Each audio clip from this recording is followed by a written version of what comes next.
takdir dari Allah Subhanahu wa taala.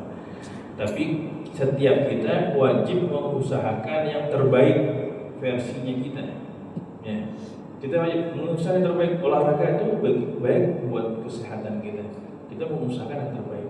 Tapi orang mati juga, orang udah olahraga mati aja gitu. Ya, la yaghni hadar min qadar. Ya. Maka di sini jamaah salat al-yaminul kadhibah, janji yang ada ditepati. Kapan? Entar sore ya. Jadi ini entar sore. Nah, itu juga sebenarnya tanpa sadar. Ya, tanpa sadar itu sebenarnya juga janji yang tidak ditepati.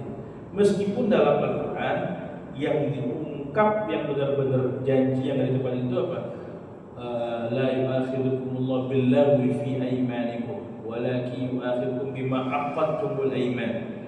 Allah enggak nganggap omongan yang sekiranya lagu ada lalainya, tapi yang benar-benar dijanji akad janji ya, nanti sore ini perjanjian nanti sore. Dia udah perjanjian kayak gitu diingkarin nanti baru. Tapi kalau kan ya nanti sore dah, itu masih ungkapan lisannya, mungkin basa-basi, mungkin nanti dah habis maghrib, ya habis maghrib. Tahu-taunya jam 11 malam, jam 11 malam juga habis maghrib gitu kan.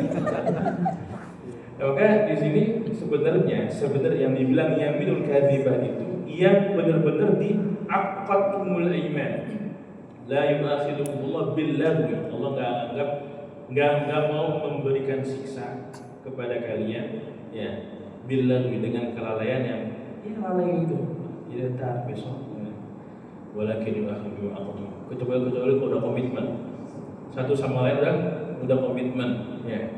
Lunasin nanti habis maghrib lunasin. Janji komitmen ya janji. Insyaallah. Demi Allah ada lunasin habis maghrib. Nah, apalagi disebut bahwa nama Allah Subhanahu lebih-lebih lagi. Berikutnya lagi jemaah sekalian, maksiatnya lisan alfazul qadfi. Alfazul qadfi ini adalah lafaz yang wahiyya katsiratun hasiluha. Kata Allah banyak banget lafaz qadfi itu. Kullu kalimatin tansibu insanan aw ahad min gharabati ila zina. Setiap kalimat yang dinisbatkan kepada seseorang atau salah siapapun dari kerabatnya pada perbuatan zina. Dia mah tukang zina, ya. Dia tukang zina. Padahal dia muslimah, afifah, ya, dia muslim yang taat. Tapi bilang dia tukang zina. Ini ungkapan kayak gini qadzaf. Ngomong kayak gini simple ya, boleh. Ya, ngomong kayak gini lafaz qadzaf. Ya. Apalagi kalau dia benar-benar enggak, dia berzina, ada bersaksi dia berzina. Ya. Dia ngomongin ada bersaksi dia berzina. Terus gimana? Dibawa ke pengadilan. Saksinya harus berapa orang yang lihat? Harus berapa orang? 4 orang yang lihat. Saksinya harus 4 orang. 4 orang itu apa? Mohon maaf, dia harus melihat itu ember masuk ke dalam sumur. Paham? Nyambung kan ibaratnya? Jangan cuma dia sini ada saksi, dia masuk ke kamar berdua, ngapain lagi coba satu ke kamar berdua? Siapa tahu. Kemungkinan banyak kan? Masih ada kemungkinannya kan? Masih ada kemungkinannya. Dia masuk kamar berdua, ngapain coba sampai di motor dia berdua? Ngapain coba dia naik motor berdua? Nah, qadzaf ini masuk kategori qadzaf. Yang benar itu dia benar-benar nyaksiin ember masuk ke dalam sumurnya dengan matanya, bukan dengan handphone. Nih CCTV-nya. Enggak dihitung. Makanya susah banget kan nuduh orang atau membuktikan pelaku zina. Membuktikan pelaku zina dengan saksi melihat 4 orang kayak gitu. Banyak kan dia lihat 4 orang, dia lihat seseorang, manggil aja udah selesai. Ya, kurang persaksian.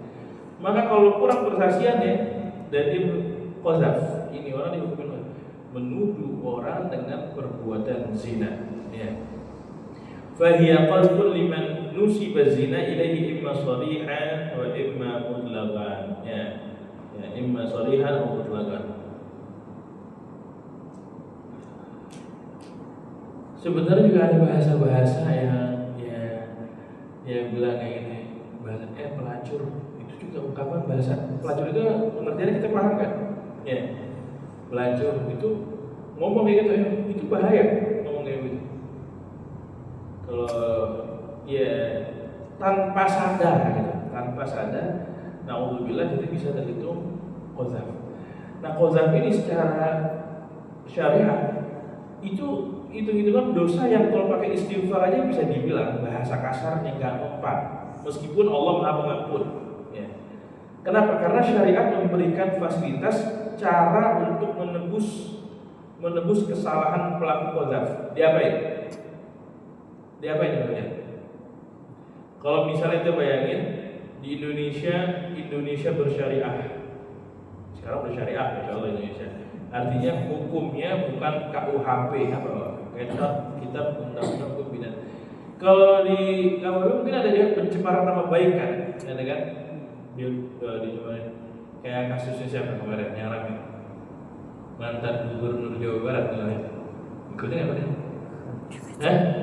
Oh bagus atau soleh banget ya. Kita kan kalau kayak gitu kita hati-hati. Ya, dulu. Kita nggak tahu, cuma lihat berita doang. Beneran tahu bisa dia begini. Wah, itu banyak banget yang ngomong gitu. Mungkin tanpa sadar tuh bisa kita terjebak pada lafaz qadzaf. Repot minta maaf ya. Sampai akhirnya nggak terbukti kan? Kita nggak boleh tanya. Kalau nggak salah kan bisa tes DNA lah apa hasilnya. Meskipun kita nggak terbukti, nggak terbukti. Berarti orang itu qadzaf tuh menuduh dia dengan perbuatan zina. Maka nggak cukup dengan sholat, nggak cukup dengan istighfar, hitung-hitungannya. Kenapa? Karena syariat memberikan cara kafarahnya udah dicambuk, dicambuk berapa? Maksudnya, wa yuhaddul qadhiful hur 80 jaldah, dan dipukulin bagi si pelaku yang qadzaf, pelaku perbuatan nuduh orang berbuat zina. Pelakunya adalah orang merdeka, bukan budak. Orang merdeka, kita ini orang merdeka semuanya. Berapa? 80 jaldah, 80 kali cambukan. 80 kali cambukan. Zaman sekarang kita di Jakarta nggak ada badan ini. Berarti gimana? Ya Allah Maha Pengampun. Tapi sampai nanti pikir lagi, ya Allah nih nggak ada cara tembus dosanya. Orang kalau udah dipukul gitu, insya Allah dia nggak akan lagi ngulangin perbuatan tersebut. Insya Allah besar kemungkinan dosanya sudah diampuni oleh Allah Subhanahu Wa Taala. Kayak macam orang yang berbuat zina kan. Orang yang berbuat zina, dia udah nikah, kemudian dia berzina, itu diapain sebenarnya? Dirajam, masya Allah, berdiwa deh. Alhamdulillah, beliau dijauhin semuanya, dijauhin, sejauh-jauhnya jauhkan. Kalau yang udah pernah terjerumus, minta maaf sama Allah, istighfar, karena zina ini macam kayak utang ya. Kayak utang itu gimana? Ente ngezinain perempuan. Itu bisa jadi, naudzubillah mungkin kita punya anak perempuan dizinain lagi sama orang. Kita punya siapa ya? Saudari, adik atau kakak kandung ini dizinain sama orang. Atau bahkan istri kita sendiri, naudzubillah dizinain sama orang. Makanya kan ada orang datang ke Rasulullah, wahai Rasul, abih ini zina, wahai Rasulullah izinin anda untuk berbuat zina. Ini orang mungkin lagi dalam keadaan syahwat kuat banget ya, itu pusing gitu. Dia ngadep ke Rasulullah, izinin anda untuk berbuat zina. Maka kata Rasulullah, itu berbuat zina, gak diizinin Rasulullah bahasa gimana? Bulan, coba ada ente pikir, yang ente zinahin itu bisa jadi anak perempuannya seseorang, atau saudari kandungnya seseorang, atau istrinya seseorang. Kira-kira ente mau nggak anak kandung ente dizinain orang? Enggak, wahai Rasul. Kira-kira ente mau nggak saudari kandung ente dizinain orang? Enggak, wahai Rasul. Kira-kira ente mau nggak istri ente dizinain orang? Enggak, wahai Rasul. Nah itu berarti kalau begitu ente jangan berbuat zina, karena yang ente zina itu pasti manusia itu, perempuan itu pasti ada orang tuanya, mungkin ada saudara kandungnya, mungkin ada. Kira-kira gambarnya kayak gitu. Maka itu orang langsung sejak saat itu dinasihatin sama Rasulullah begitu doang. Sejak dia nggak punya sedikit pun keinginan buat berbuat zina. Ini zaman saya, karena dia datang ke orang yang tepat, ke Rasulullah SAW. Sebenarnya pun kata ulama, ini orang datang bukan dalam rangka minta izin halalin perbuatan zina, tapi orang mau berobat ke Rasulullah. Wahai Rasulullah, ada kayak begini nih, wahai Rasulullah harus kayak gimana? Dia kasih nasihat kayak begitu. Ya. Tapi kalau orang zaman sekarang dengar kayak gitu, ya udah sah, biarin sekarang masing-masing aja. Kalau dia mau kayak begitu, ya kita masing-masing. Jadi bisa juga zina ini macam utang ya. Nanti kalau berzina bisa jadi naudzubillah tuh tawanannya tuh anak perempuan ente, tawanannya tuh istri ente, tawanannya tuh saudari kandung ente, gara-gara ente kayak gitu. Wah, kan biar kita mikir-mikir lagi gitu ya. Nanti bakalan ngamuk banget kan kalau misalnya naudzubillah kerabat kita digituin, wah pasti kita bakalan ngamuk. Maka itulah Rasulullah memberikan solusi kepada orang yang lagi syahwatnya kuat banget. Ya. Nah, maka di sini ungkapan dasar lu lancur, misalnya bahasa kasarnya, ya dasar lu itu masuk kata-kata lafaz qadzaf. Ya. So yang kemarin yang udah real banget, udah viral kemana-mana yang buat zina. Itu di qadzaf. Macam juga kisahnya Juraij yang udah pernah sampai juga. Ya. Ingat kisah Juraij? Siapa Juraij? Yang diceritakan oleh Rasulullah SAW. Juraij ini ahli ibadah, ahli taat, tapi gara-gara nggak mau taat sama uminya, soal sunnah dulu.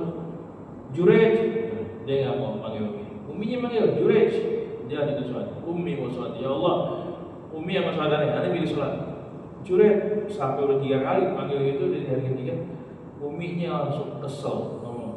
Ya Allah, jangan matiin Juraij sampai dia difitnah dengan perempuan. Makanya hati-hati kalau seorang orang tua lagi marah itu pikir-pikir omongannya ditata.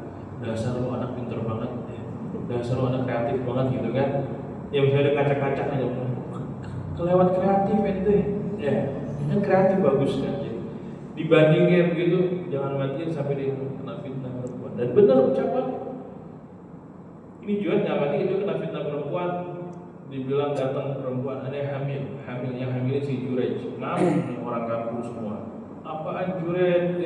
Tukang ibadah cuma kamuflase doang, bawa dihancur, diberantakin sebagainya. Sampai akhirnya bilang, enggak, ada nggak berbuat zina sampai lahirin bayi dari si itu perempuan, ditempel sama Juraij. Ya, nanti anaknya siapa ya? Jawab, ini anak dari bayi yang lahir dari perempuan tersebut, Fulan Ar-Ra'i. Anak ini anaknya penggembala kambing. Ya, bukan anaknya Juraij, anaknya bayi masih kecil bisa ngomong ya benar. Saya nggak bisa ngomong. Ya, ini di zaman Rasulullah menceritakan, ada di Riyadhus Shalihin. Ya, bayi bisa ngomong. Fulan Ar-Ra'i, ayahnya penggembala kambing, bukan si Juraij. Orang kampung langsung minta maaf. Juraij minta maaf, ya Allah, kita bangunin lagi tempat ibadah ente, kita muliain lagi ente, orang mulia, orang istimewa dan sebagainya. Tapi paling nggak pelajaran apa? Dia yang lebih pentingin yang sunnah dibandingkan wajib. Uminya kesel. Wajib nggak taat sama orang tua juga? Dipanggil orang tua, samperin. Sementara sunnah, ya kalah. Kedepanin yang wajib dibanding yang sunnah. Omongannya nyata, omongannya seorang umi itu difitnah perempuan. Dan bayi bisa berbicara, karena ada berapa bayi yang bisa berbicara? Yang lihat dalam sejarah ada berapa bayi yang masih kecil udah bisa ngomong? Siapa? Yang pertama Nabi Isa. Ya, Nabi Isa masih kecil, bayi masih bisa ngomong. Kemudian siapa lagi? Bayinya Ashabul Ukhdud. Bayinya Ashabul Ukhdud. Ketika uminya ragu-ragu, ada raja yang zalim mau dilempar semuanya, lu ngakuin nggak gue sebagai Tuhan? Kalau nggak ngaku sebagai Tuhan, dilempar ke dalam api. Maka uminya bingung. Ini bayi ini digendong, umi bingung. Ya, gimana ya? Kalau nggak ngakuin dilempar ke dalam api, mati. Ya. Kalau ngakuin tapi ngelepas ketauhidan, maka bayi yang digendong umi tersebut ngomong, ya ummah usbuti fa innaki 'alal haq. Wahai bunda, tetap teguh karena engkau berada dalam kebenaran. Itu bayi bisa ngomong. Sama satu lagi bayinya si Juraij. Zaman sekarang ada, itu zaman Nabi itu sebutin 3, tapi zaman sekarang tambah lagi kali ya. Ada bayi-bayi ajaib yang baru. Ya, sudah siap udah bisa ngomong, sudah siap. Sudah siap bayi bisa ngomong ya. Nah, itu jadi kayak gitu jawabnya. Bahaya banget nuduh-nuduh orang, apalagi nuduhnya berbuat zina. Ya. Kalau mau nuduh harus bawa bukti yang lengkap. Buktinya bawa 4 orang lihat pakai matanya sendiri. Nah itu masalah. Nah kalau jadi diampuni dengan 80 kali cambukan. Kalau budak setengahnya, kita kan belum merdeka. Kalau budak hamba saya setengahnya, jadi 40 kali cambukan. Ya Allah, Subhanallah. Kemudian dosa dengan lisan lagi apa? Sabbus sahabat, mencela sahabat, ya. Mencela, menghina sahabat. Insya Allah kita jauh nih teman-teman. Ya. Tapi sebenarnya, tadi ngobrol-ngobrol kemarin kan agresi Israel ke Iran ya. Iran melawan ngeladenin Israel tuh ya. Iran ngeladenin Israel. Itu di situ ada gelombang panggung istimewa buat orang-orang Syiah di Indonesia. Jadi orang-orang lebih tertarik ke Syiah banyak. Itu efeknya apa? Iran itu kan representasi dari Syiah, tapi dia berani melawan Israel, diladenin itu Israel. Sementara negara-negara Sunni gimana? Saudi, Qatar, Bahrain, Jordania, semuanya melempem. Nggak ada yang berani lawan Israel. Iran berani. Nah di sini seolah menjadi orang makin penasaran. Emang Syiah itu gimana? Emang Syiah? Maka banyak yang tertarik dengan Syiah. Pelan-pelan terjerumus dengan Syiah itu banyak. Khususnya kemarin di perayaan hari 10 Muharram itu ramai itu ya. Anda sih lihat di TikTok aja ya. Lihat di TikTok itu banyak banget ramai. Bahkan ada salah satu habaib yang Anda kenal gitu. Di orang perayaan Syiah. Allah Ta'ala ikut-ikutan atau gimana. Jadi itu mencela sahabat. Dan Syiah itu banyak macam-macamnya. Syiah yang ulat, yang berlebihan, yang melaknat sahabat, melaknat Sayyidah Aisyah dan sebagainya. Dia tidak mengakui kekhilafan Abu Bakar, Umar, Utsman, karena khilafah yang pas, yang resmi adalah Ahlul Bait, hanya Ali bin Abi Thalib, Hasan dan keturunan, yang lain kan. Itu Syiah. Dan dilawan yang lain itu sahabat udah dilaknat, macam Aisyah, macam Muawiyah dan sebagainya. Kalau kita kan sebut nama sahabat dengan radhiyallahu anhu. Kalau mereka zikirnya sebut nama sahabat dengan laknatullah, anhu, anha. Ya. Gelarnya kan serupa laknat itu nanti kita akan bahas bahaya juga laknat. Wal khulfu fil wa'di, sama khulfu fil wa'di ini mengingkari janji. Wa idza wa'ada wa huwa yudmiru khalf, dan kalau janji yaitu yang ketika janji dia udah menyimpan dalam hatinya, gue nggak bakalan tepatin, gue nggak bakalan ngerjain. Itu khulfu wa'di, lebih parah juga. Wa mutlul ghani apa? Mutlul ghani gharimu ba'da mutalabah lahu min ghairi madrid.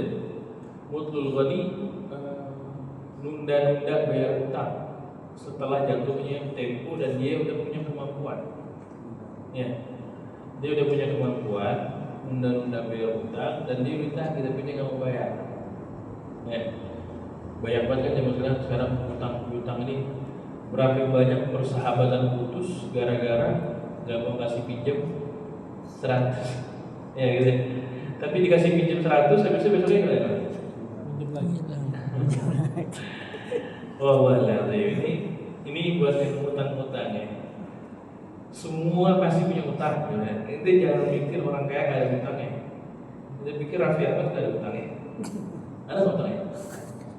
Ayo nggak tahu, ada enggak? Tapi katanya ada dan banyak. Ya.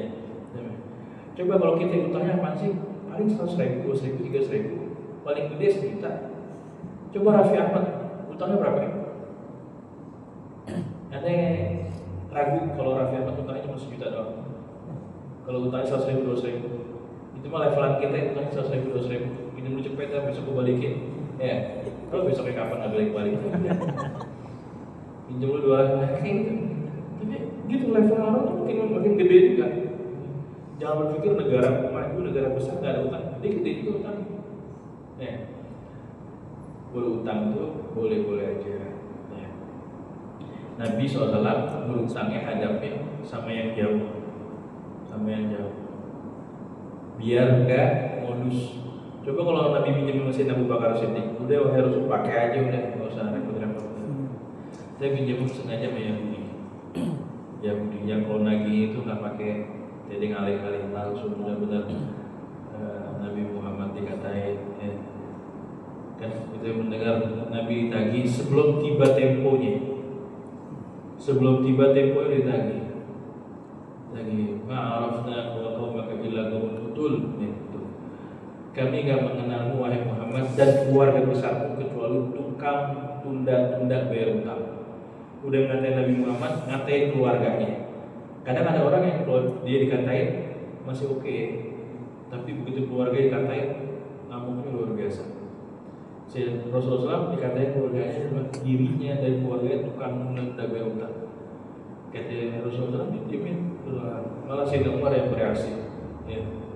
Dan ini aktor nuga, wahai Rasul, aneh yang penggal PR. Enggak Umar. Ente ini sahabat aneh. Ente udah aneh ajarin akhlak. Kalau dia ngomong kayak begitu dia belum wajar, dia belum belajar apa. Ente udah belajar apa? Harus beda wahai Umar. Umar bayarin utangnya dulu, lebihin lagi.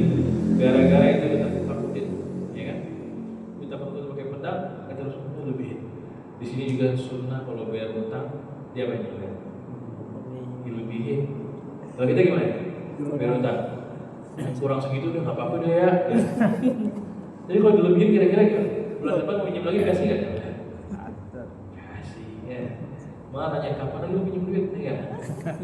Gue demen malah. Nah ini cuma adabnya kalau dilebihin sebagai hadiah, bukan dijanjiin nanti gue pinjam cepet, gue ganti besok pego. Itu riba. Tapi kalau tanpa perjanjian dia lebihin aja itu jadi tahan, saling bagi hadiah dan saling mencinta, dan waspada zaman sekarang ya utang.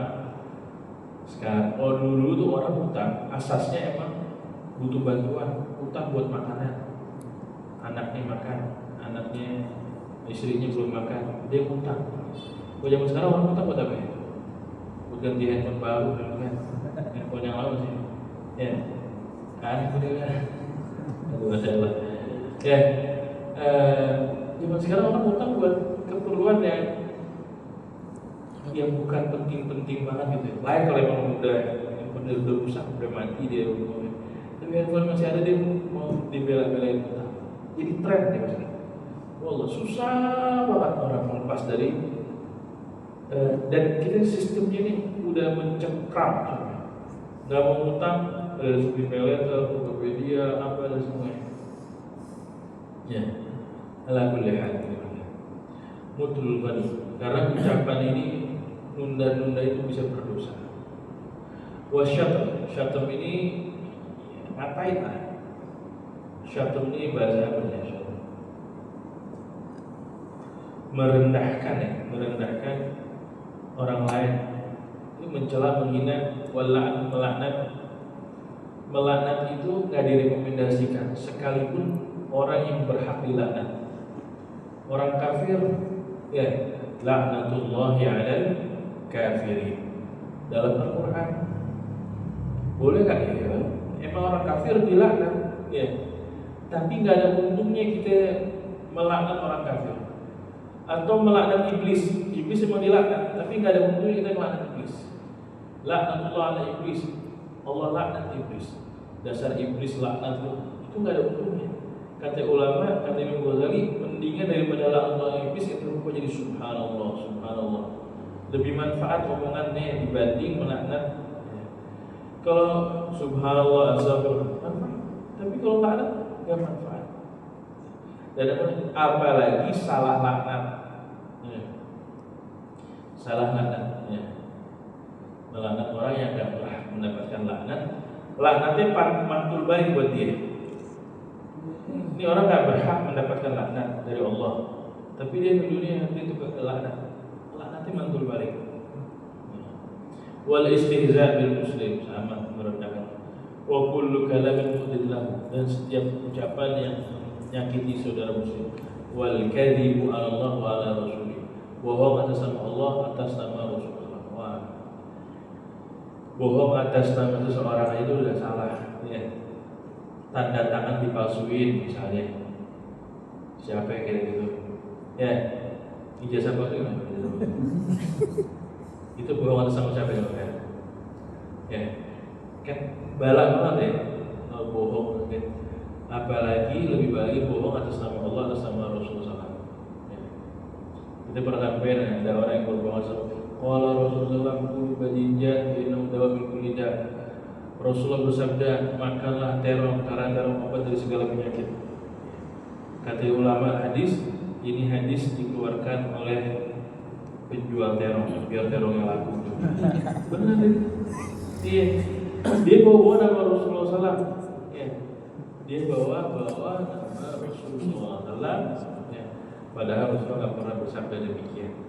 Kalau hadis palsu lagi yang atas nama Syiah, Aliyun khairul bashar, man kafarahu kafar. Ali adalah sebaik-baiknya manusia, siapa yang mengingkari dia kafir. Itu dinisbatkan ke Rasulullah. Rasulullah bersabda, Ali khairul bashar. Ini bohong atas nama Rasulullah.